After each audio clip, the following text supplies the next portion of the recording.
এই যে একটু আগে যে বললাম, বাংলাদেশের এক পাগল জমি বিক্রি করে 7.5 কিলোমিটার আর্জেন্টিনার পতাকা বানাইছে।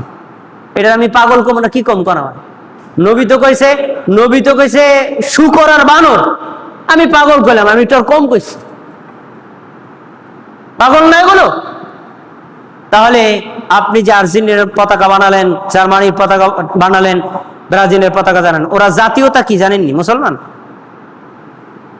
ওরা কি মুসলমানদের সহায়ক, সমর্থক, মুসলমানদের জন্য কল্যাণকামী? ওরা মুসলমানদের ধ্বংস চায়। আর এর পতাকা আপনার বাড়িতে ওরে মানি, আপনি একজন খ্রিস্টানকে সমর্থন করছেন, ইহুদিকে সমর্থন করছেন, একজন বেঈমানকে সমর্থন করছেন, একজন ঈমানহীন ব্যক্তিকে সমর্থন করছেন, আপনি কেমন মুসলমান? তার পতাকা কিনতে টাঙাতে, আবার দেখলাম একজনে পতাকা টানাতে গিয়ে বিদ্যুৎ স্পৃষ্ট হয়ে জায়গায় ব্রেক বর্ণের ভিতরে কি কল্যাণ আছে? ব্রাজিলের পতাকা বানাইছে, গাছে টানাইতে গেছে, এরপরে বিদ্যুতের তারের সাথে লাইগা জায়গায় শেষ। কি করবেন? নাউজুবিল্লাহ করবেন, আলহামদুলিল্লাহ করবেন? আমি আলহামদুলিল্লাহ করি, ও জাহান্নামে যাও। এই হলো অবশ্যই, এগুলোকে অবশ্যই নয়। এরপরে আবার কিভাবে এগুলো বৈধ হয়? তারপরে অপসংস্কৃতি আর অবাধ্যতা। বাংলাদেশে এরকম একটা যদি আসর তৈরি হতো, তাহলে দেখতেন বিদেশে মানুষের আগমন, মদের সয়লাভ, ইয়াবার সয়লাভ, আর নারীদের যে দেহ প্রদর্শনী দেখতে পারতেন, হারাম কাকে বলে। আর এই খেলায় শুরুই তো হয় নায়ক নায়িকাদেরকে দিয়ে, গান বাজতে দিয়ে শুরু হয়। এবারে এটার জায়েজ হয় কেমনি? তাহলে অপসংস্কৃতি, অবাধ্যতায় ভরপুর এই খেলাধুলা, ইসলামে এটা কোনোভাবেই অনুমোদন হতে পারে না। সবশেষ ভাইরা আমার, আমরা এলাকার যুবকরা যদি টিম তৈরি করে খেলাধুলা করি, লেখাপড়া ঠিক রাখি, আসরের পর আসর সালাত আদায় করতে খেলতে চলে যাই, মাঠে খেলাধুলা করলাম, দুই পক্ষ খেলাধুলা করলো, এক পক্ষে বিজয়ী হলো, আমরা আনন্দ ফুর্তি করে চলে আসলাম, আবার এসে মাগরিব নামাজ পড়লাম, জায়েজ। তাতে কি হয়? শরীরের উপকার, সুস্থ বিনোদন আর মানসিক বিকাশ, ওকে। কিন্তু এইটাকে কেন্দ্র করে আপনি ওই খেলাধুলাকে জায়েজ বলতে পারবেন না, কারণ ওইখানে তো আপনার শরীরের কোনো চর্চাই হয় নাই, ওখানে তো আপনার কোনো বিনোদনই হয় নাই। এক পক্ষে জিতছে আর হারছে, আপনি এখানে বিয়ে নাচতেছেন। এটা কেমন জানেন? একটা ছাগলের 3টা বাচ্চা। একটা ছাগলের কয়টা বাচ্চা? 3টা বাচ্চা। ছাগলের বান আছে 2টা ছাগলে বান খায় আর পাছা নাচায়, আর একটা ছাগলে বান খুঁজে পায় না, কিন্তু এমনিই নাচায়। তো যারা মেক্সিকোতে ফুটবল খেলা শুরু হয়েছে, যারা বাংলাদেশ বলে নাচে, এরা ছাগলের 3 নম্বর বাচ্চা। এরা না আছে খেলাধুলার স্টেডিয়ামে, না আছে খেলাধুলার অংশগ্রহণকারী, না আছে খেলাধুলার কোন প্লেয়ার, ও এখানে বসে নাচে।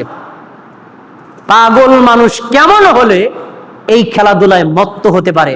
আল্লাহ তাবারক ওয়া তাআলা বিশ্বব্যাপী ভয়ঙ্কর গজব থেকে আমাদের মুমিনদেরকে হেফাজত করুক, বলেন আমিন।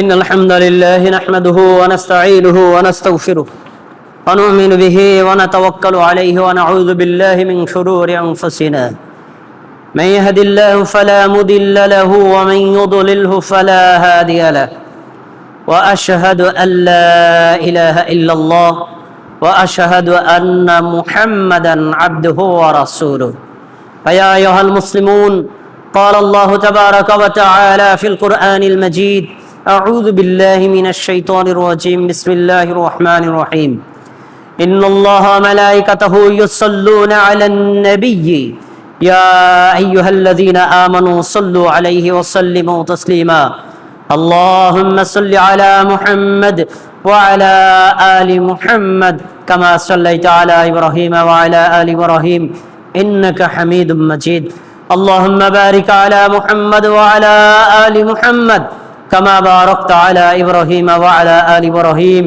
إنك حميد مجيد وارض اللهم عن الصحابة أجمعين خصوصا منهم الخلفاء الراشدين منهم أبي بكر وعمر وعثمان وعلي رضي الله تعالى عنهم وعن التابعين ومن تبعهم إلى يوم الدين اللهم إنا نسألك الجنة ونعوذ بك من النار اللهم إنا نعوذ بك من عذاب جهنم আল্লাহ আপনি আমাদের জুমার সালাতকে কবুল করে নিন, আমাদের জুমার খুতবাকে কবুল করে নিন, আমাদেরকে মুমিন মুসলিম হিসেবে কবুল করে নিন, আমাদের সবাইকে হালাল কর্মে লিপ্ত হওয়ার তৌফিক দান করুন। যাবতীয় হারাম কাজ থেকে ফিরে থাকার তৌফিক দান করুন। এই ধরনের জুয়ার আসর থেকে আমাদের মুক্ত থাকার তৌফিক দান করুন। বিশ্বকাপ ফুটবল খেলার যে ভয়ঙ্কর রূপ, এগুলো থেকে আমাদেরকে, আমাদের পরবর্তী প্রজন্ম, আমাদের সন্তান সন্ততিদেরকে হেফাজতে রাখুন। আল্লাহ, আপনি আমাদের দোয়াকে কবুল করে নিন। সারা পৃথিবীর মুসলমানদেরকে হেফাজত করুন, সারা পৃথিবীর মুসলমানদেরকে নিরাপত্তা দান করুন। আল্লাহ, আপনি আমাদের দোয়াকে কবুল করে নিন। আমাদের সকলের উপর আপনি রহমত অবতীর্ণ করুন। আল্লাহ, আমরা যারা অসুস্থ আমাদের সবাইকে সুস্থতা দান করুন। আমাদের মা বোনরা যারা অসুস্থ তাদেরকে সুস্থতা দান করুন। তাদের সবাইকে এই দ্বীনের উপর অটল অবিচল থাকার তৌফিক দান করুন।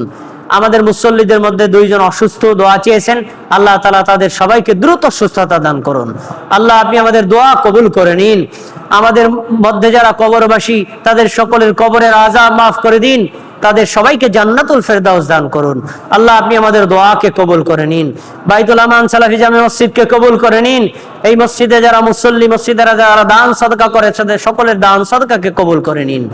ইন্নাল্লাহা ইয়ামুরু বিল আদলি ওয়াল ইহসান ওয়া ইতা'i যিল কুরবা ওয়া ইয়ানহা আনিল ফাহশাই ওয়াল মুনকারি ওয়াল বাগি ইয়া'iযুকুম লা'আল্লাকুম তাযাক্কারুন ফাযকুরুনি আযকুরুকুম ওয়াশকুরু লি ওয়া লা তাকফুরুন।